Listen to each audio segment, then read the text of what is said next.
نصیب ہیں، آپ کہیں گے کہ جناب وہ کیسے؟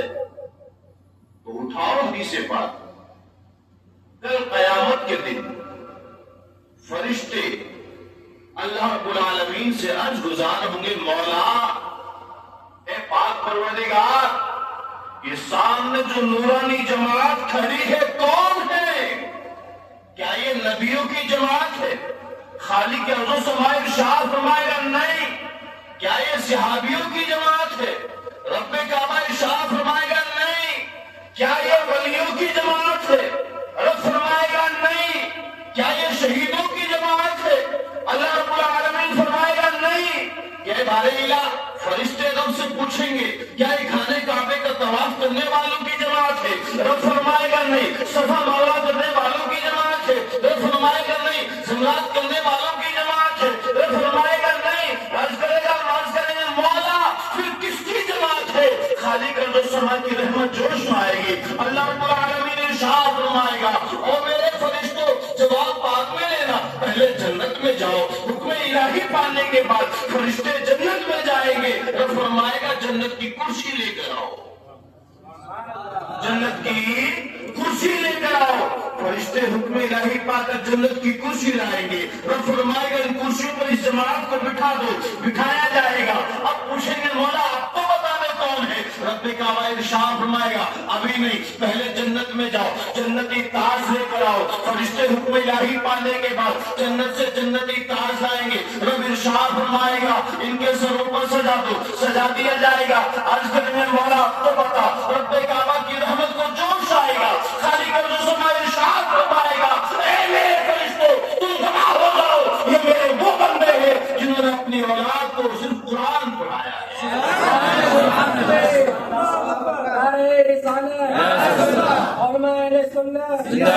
اور میرے ملت کے مسلمان بھائی اور ماں بہنوں، ناز کرو اپنی قسمت پر۔ اللہ کی قسم وہ ماں باپ ناز کرے جس نے اپنی اولاد کو صرف قرآن پڑھایا ہے۔ قرآن گھر پر نہیں، اپنے اماموں سے جڑیے، اپنے مدرسوں سے جڑیے۔ جب آپ کے بچے مسجدوں میں آئیں گے، مدرسوں میں آئیں گے، تو یہ نعمت قیامت کے لیے تمہیں مل جائے گی۔ تمہارے سروں پر جنتی تاج سجایا جائے گا، نور کی کرسی پر تمہیں بٹھایا جائے گا، فرشتے تمہارے چہرے کو دیکھ کر فخر کریں گے۔ میرے بھائیوں اس سے بڑی دولت اور کیا چاہیے؟ اس سے بڑی دولت اور کیا چاہیے؟ اور اللہ کی قسم یہ ادارے آپ کے بچوں کو قرآن ہی نہیں بلکہ حافظ قرآن بناتے ہیں۔ حافظ سے حافظ قرآن بناتے ہیں۔ اور حافظ قرآن کا مقام دیکھیے، ایک مرد مومن نے مرنے سے پہلے وصیت کر دی اپنی اولاد کو۔ ہم بھی کرتے ہیں، آپ بھی کرتے ہیں۔ مرنے سے پہلے مرنے والے نے اپنی اولاد کو وصیت کی، بیٹا میرے 3 بیٹے ہو، 4 بیٹے ہو، سب کو پاس بلایا، میرا بڑھاپا ہے، بیماری کا عالم ہے، پتہ نہیں سانس کب رک جائے، یہ دنیا دھوکہ ہے، اور یہ دنیا ایک فانی دنیا ہے، ہر انسان کو فنا ہونا ہے۔ اور میرے بیٹے اور میری اولاد، میری نسلیں، میری ایک وصیت ہے۔ بات سنوا رہی ہے آپ لوگوں کی؟ سنوا رہی میری بات؟ میری ایک وصیت ہے۔ کہا کہ کیا ابا جان کیا وصیت ہے؟ کہا کہ میری نماز جنازہ وہ پڑھائے جو جنتی۔ وصیت کر دی باپ نے، میری نماز جنازہ وہ پڑھائے جو جنتی ہو۔ بیٹوں نے کہا کہ باپ کہتا ہے کیا ہے؟ ٹھیک ہے، امام صاحب نے 5 ٹائم کی نماز پڑھاتے ہیں، ہماری نظر میں بڑے اچھے ہیں، جنتی ہیں، اچھے آدمی کی قدر بھی کرتے ہیں ہم، اور عالم کی قدر بھی کرنی چاہیے۔ میرے آقا نے فرمایا، تو فتاوی رضویہ کے جلد نمبر 13 کے اندر یہ بات موجود ہے، اندیشہ ہے کہ جو عالم کی توہین کرتا ہے کہیں اس کا خاتمہ کفر پر نہ ہو جائے۔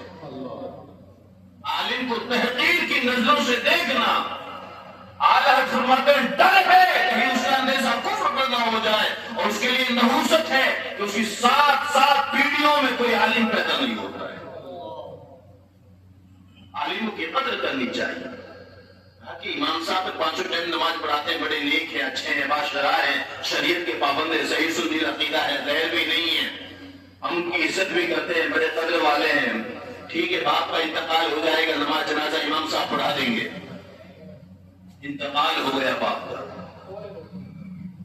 بیٹوں کو باپ کی وصیت یاد آئی، غسل دینے کے بعد جب نماز جنازہ پڑھنے کی باری آئی، بیٹوں نے کہا امام صاحب مرنے سے پہلے میرے ابا حضور نے وصیت کی تھی کہ میری نماز جنازہ وہ پڑھائے جو جنتی ہو، اے امام صاحب پہلے تم یہ بے بتاؤ کہ تم جنتی ہو تو نہیں۔ امام نے کہا یہ تو رب جانتا ہے، میں 5 وقت نماز تو پڑھاتا ہوں مگر دعویٰ نہیں کرتا کہ میں جنتی ہوں، تاکہ الگ ہٹو۔ قاضی صاحب کے پاس پہنچے، قاضی صاحب میرے باپ نے وصیت کی تھی میرے باپ کی نماز جنازہ جنتی آدمی پڑھائے گا، تم قاضی ہو، تم جنتی ہونے کا دعویٰ کرتے ہو، تاکہ یہ تو رب بہتر جانتا ہے۔ مفتی کے پاس گئے، قاضی کے پاس گئے، حافظ کے پاس گئے، عالم کے پاس گئے، سب نے نفی میں جواب دے دیا۔ پھر حاجی کے پاس پہنچے، او حاجی صاحب تو نے کھانے کعبے کا طواف کیا ہے، صفا مروہ کی سعی تو نے کی ہے، منہ میں قیام تو نے کیا ہے، مصطفیٰ عرفات میں قیام تو نے کیا ہے،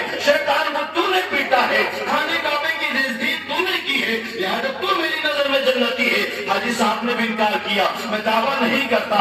ابھی لوگ انتظار میں تھے، یہ اس بات پر کشمکش ہو رہی تھی، چرچائیں ہو رہی تھی، بے پناہ بھیڑ ہو گئی۔ اس بات کو سننے کے بعد اب دیکھیں تو صحیح جنتی کون ہے، کون جنتی ہونے کا دعویٰ کرتا ہے۔ ہم جنتی کے پیچھے نماز پڑھنے کے لیے تیار ہے۔ پورا محلہ اکٹھا ہو گیا، محلہ نہیں پوری بستی اکٹھی ہو گئی، بستی نہیں پورا علاقہ اکٹھا ہو گیا، دم میں غفیر ہو گیا، بے پناہ بھیڑ ہو گئی۔ ابھی کشمکش میں ہے، کچھ لوگ سوچ رہے تھے یار اس کی نماز جنازہ پڑھا لی جائے تاکہ پیچھا چھوٹ جائے، کاروبار پھیلا بگڑا جا رہا ہے، کاروبار پھیل ہو رہا ہے، دکانداری نکلی جا رہی ہے، لہٰذا جلدی کرو نماز جنازہ پڑھا دو۔ کوئی بندہ کہہ دے کہ میں جنتی ہوں، مگر کوئی عاشق رسول تھا، وہ مسئلہ ہوا تھا کہ آج نماز جنازہ پڑھنی ہے تو جنتی کے پیچھے پڑھنی ہے، وصیت کو عملی جامہ پہنایا جائے گا۔ کیا دیکھتے ہیں ایک دور دراز مقام پر گردوں کو پار ہوتی ہوئی نظر آتی ہے، کوئی سواری پر سوار ہو کر آنے والا آ رہا ہے، قریب آیا، لباس دیکھا تو پوشیدہ ہے، چہرے پر گردوں کو پار ہے، بال بکھرے ہوئے ہیں۔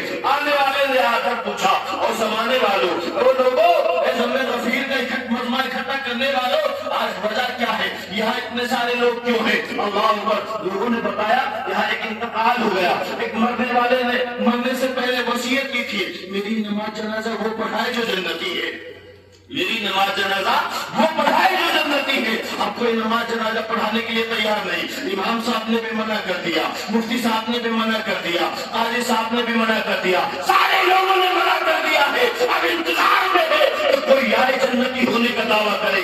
آنے والے نے کہا اے زمانے والوں فکر نہ کرو، آنے والے نے کہا اے محلے والوں، اے بستی والوں گھبرانے کی ضرورت نہیں ہے، چلو چلو لائن سیدھی کرو، نماز جنازہ میں پڑھاؤں گا، جنتی میں ہوں، دعویٰ کرتا ہوں جنتی میں ہوں۔ کچھ لوگوں نے کہا پہلے ثبوت دے دو پھر نماز پڑھانا، جنتی ہونے کا ثبوت دے دو۔ بزرگ نے ارشاد فرمایا اور زمانے والوں فکر نہ کرو، پہلے نماز جنازہ پڑھو، میں بھاگنے والا نہیں ہوں، ثبوت دوں گا، ضرور ثبوت دوں گا، پہلے نماز جنازہ پڑھو۔ نماز جنازہ پڑھی گئی، میت کو دفن کیا گیا، سارے لوگوں نے بزرگ کو گھیر لیا، بولے کہ اب پتا تو جنتی کیسے ہے، تیرے پاس کیا دلیل ہے؟ آپ نے ارشاد فرمایا ایک عہدیدار ہوتا ہے، ہو سکتا ہے وہ جھوٹا ہو، سرپنچ ہوتا ہے، ہو سکتا ہے کہ وہ جھوٹا ہو، دنیا دار MLA ہو سکتا ہے وہ جھوٹا ہو، کتنے بڑے پاور والا ہو وہ جھوٹا ہو سکتا ہے، مگر اے زمانے والوں میں تم سے پوچھنا چاہتا ہوں کیا آمنہ کا امین جھوٹا ہے؟ سب نے ایک جمع ہو کر کہا نہیں نہیں، کیا رحمت للعالمین جھوٹے ہیں؟ تمام لوگوں نے کہا نہیں، جو جھوٹا ہونے کا گمان رکھے وہ مسلمان ہی نہیں ہے، جو میرے نبی ہیں، نبی نے فرمایا وہ سچ ہے۔ تو بزرگ نے ارشاد فرمایا اور لوگوں میرے نبی نے فرمایا ہے کہ جس کا بیٹا حافظ قرآن ہوگا کل قیامت کے دن میں محمد بن عبداللہ صلی اللہ علیہ وسلم اس کے باپ کے ہاتھ کو پکڑ کر اپنے ساتھ جنت میں لے جاؤں گا۔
کامیاب ہو جائے گا۔